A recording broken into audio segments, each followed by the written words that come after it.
Hi there.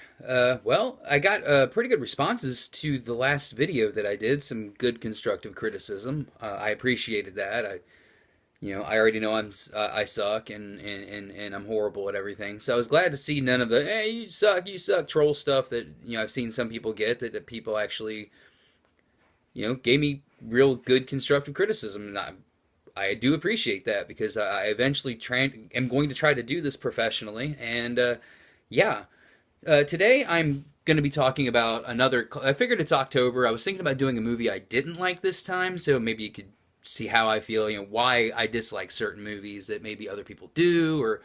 But I'm going to keep in touch with the feeling of it's October. I did American Werewolf in London. Why not do one of my other favorite horror films, A Texas Chainsaw Massacre?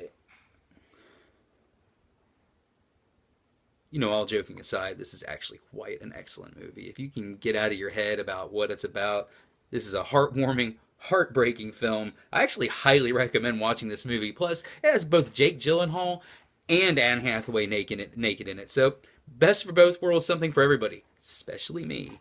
Anyway, we are going to be reviewing the Texas Chainsaw Massacre, and this is the 40th anniversary edition. Unfortunately, I bought this copy of it before I realized there was like this 4 disc box set, and it was only like $12 more, and it was on Blu-ray and had all this crazy stuff in it. I'm like, well, this sucks. I got this, but eventually I probably will get that. This is one that on DVD looks pretty good. Last time I talked about how American Werewolf in London looked really good on Blu-ray. So I can't review this. I've never seen this movie on Blu-ray, but it really is it's pretty good on DVD. It didn't take away any of the gritty quality. It still looks like it was filmed on a Handycam. One thing I have to give to this movie is it was filmed in 1974 and is, in my opinion, one of the best of the grotesque horror films. Even though, by today's standards, some might actually consider this film pretty tame because a lot of the murders either happen off screen or like when Leatherface goes to use the chainsaw, you don't see it, which I think a movie can be scarier and more intimidating with what you don't see. Now, don't get me wrong, I love slasher movies. Like, I absolutely love the Friday. I mentioned Friday the 13th in my last film. I love the Friday the 13th series. I like the Halloween movies. I'm actually going to do a complete Halloween retrospective. That's going to be my next one. So my one might be a little bit longer, but I'm going to talk about the original 8 Halloween films plus the 2 Rob Zombie remakes because I have some opinions on those Rob Zombie remakes. I liked the first one, not so much part 2, but we will go into that at another time. Let's talk about the Texas Chainsaw Massacre. Well, this movie, was a rumor about the opening scene of the movie, and I figured that'd be a great way to start this review. In the opening scene of the film, there's a monologue that tells the story of the Texas Chainsaw Massacre as if it really happened. It didn't, but the Leatherface character and the murders are based on a real serial killer, Ed Gein. In fact, there's been several horror films, probably too many to name. I have a friend, most of you that are watching this probably know him, Matt Roberts. He's actually kind of an expert on Ed Gein. You want to know more about Ed Gein, go talk to him. He knows all about that guy. But Leatherface, the character, is based loosely on Ed Gein. And I think there were a series of murders. I'm not even sure if they were in Texas. And it's kind of based around those stories. The funny part is that the director is Tobe Hooper, who's become famous now. I mean, he's directed some really terrible movies, but like Toolbox Murders, which is one of my least favorite horror films of the last like 10 years. But he's directed some pretty good stuff. He directed the original Poltergeist movie, which I love the original Poltergeist. That's it. Apparently Steven Spielberg was producing that and got really angry with him at different parts of the film. So Steven Spielberg directed a lot more of that film than he'd like to admit, but Tobe Hooper did a good job on it, I think. He did this and the Texas Chainsaw Massacre 2 sequel, which I'll do that at another time. I find it funny that how many people don't like the Texas Chainsaw Massacre 2. It's ridiculous. It's over the top. It's just, I mean, balls to the wall, but it's still a really fun movie. But anyway, got off sidetrack there. The intro to the film, as the man is speaking over top of, for the intro when he's doing the narration in the beginning, that's John Larroquette, Dan from Night Court.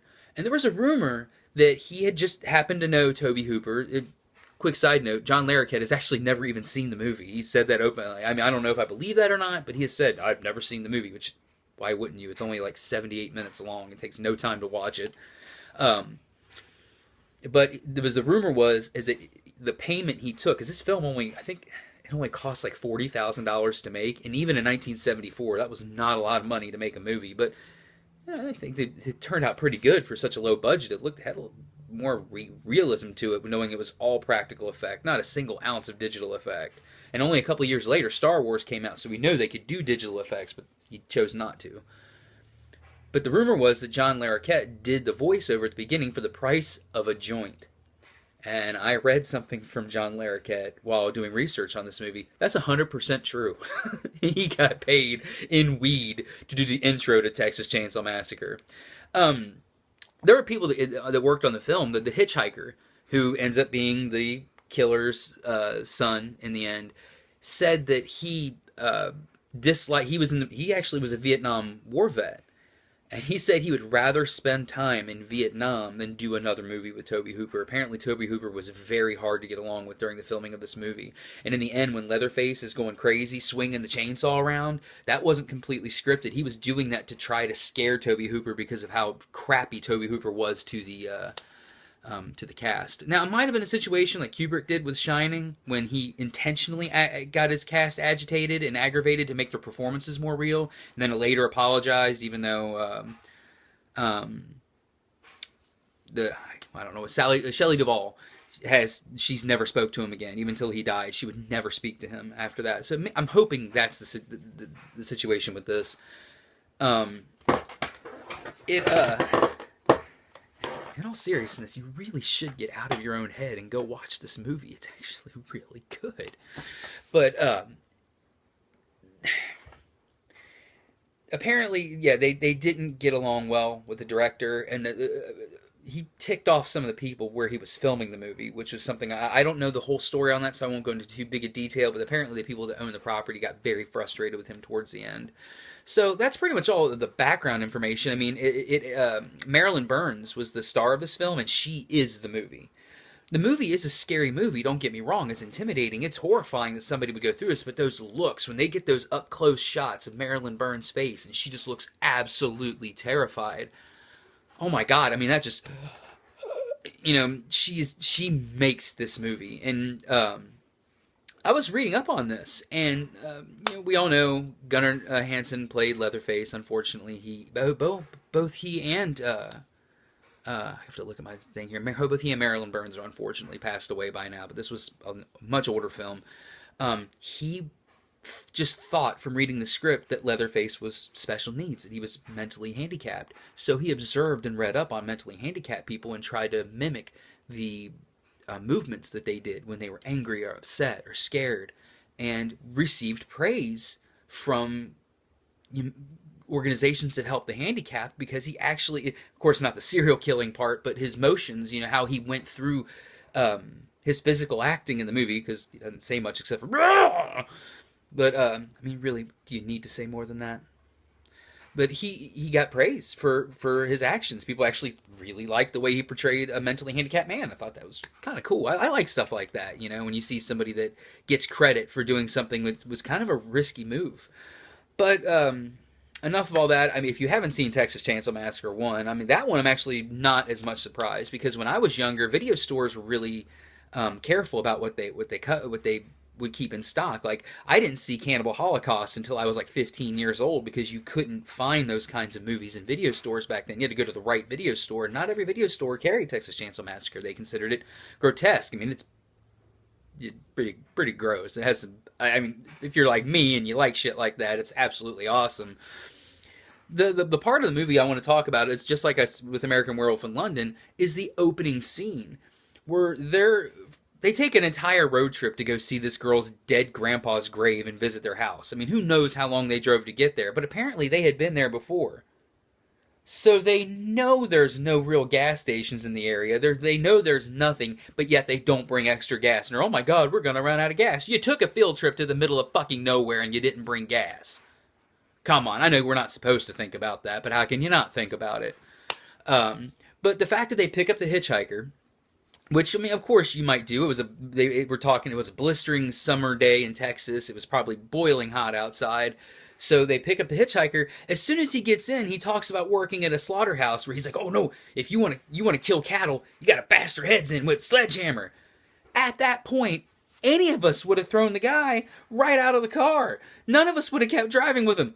They keep going. Then there's they never I don't think they ever actually say what his handicap is, but there's a guy in a wheelchair. I assume it's an injury because he looks like he's still really angry about being in the wheelchair, so I assume it's from an injury that he wasn't born that way. But for some reason, he just pulls out a pocket knife and starts playing with it, as we all do when we're bored. And the guy takes it from him, and he goes, hey, hey, hey, hey, like this, just cuts his hand open, blood pouring. I mean, he rips flesh in his hand, then hands the pocket knife back to the guy. They still let him stay in the car. Who would do that? Guy, I mean, he's bleeding all over your shitty van. I mean, come on. And then he takes a picture of them all, or of the guy in the wheelchair, and he puts it on a plate and sets it on fire. That's what gets him kicked out of the van. Not psychotically explaining how he loved murdering baby calves, not chopping his own hand to pieces. They threw him out because he one little match and burnt a photograph. And anyway, right before he leaves, he cuts the dude open, the guy in the wheelchair, and oh my god, I have never seen a movie where they actually make you want to see the guy in the wheelchair die. He's such a crybaby. First of all, why would you come on this trip? You know you're going in the middle of nowhere. There's not going to be any wheelchair ramps. You know you're going to be uncomfortable. Why the hell would you even go?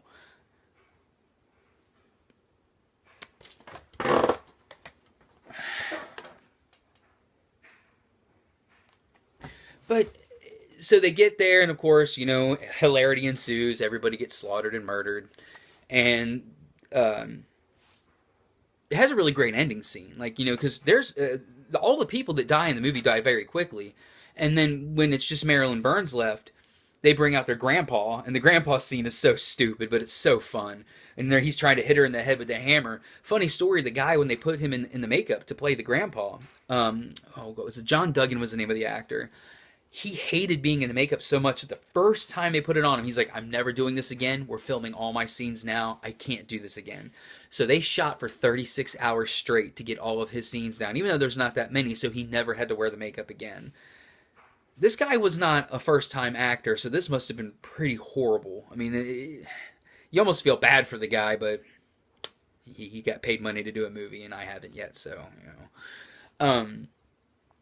But what kills me is when they go to the Leatherface's family's house, everybody just knocks on the door and just walks right on in. If they would have just not been dumbasses, everybody would have survived. They didn't go out looking for them until they realized there was more of them.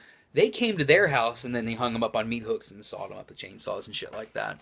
But a funny story, in the end of the film, when Marilyn Burns, the icon, I mean, everybody knows this scene, where she's running away from Leatherface, and she's covered in blood. As she was running away from Leatherface, she actually hit her head on a branch, on a tree, trying to run away. So half the blood you see on her in that last shot is actually hers. And it was her decision. She decided to keep filming.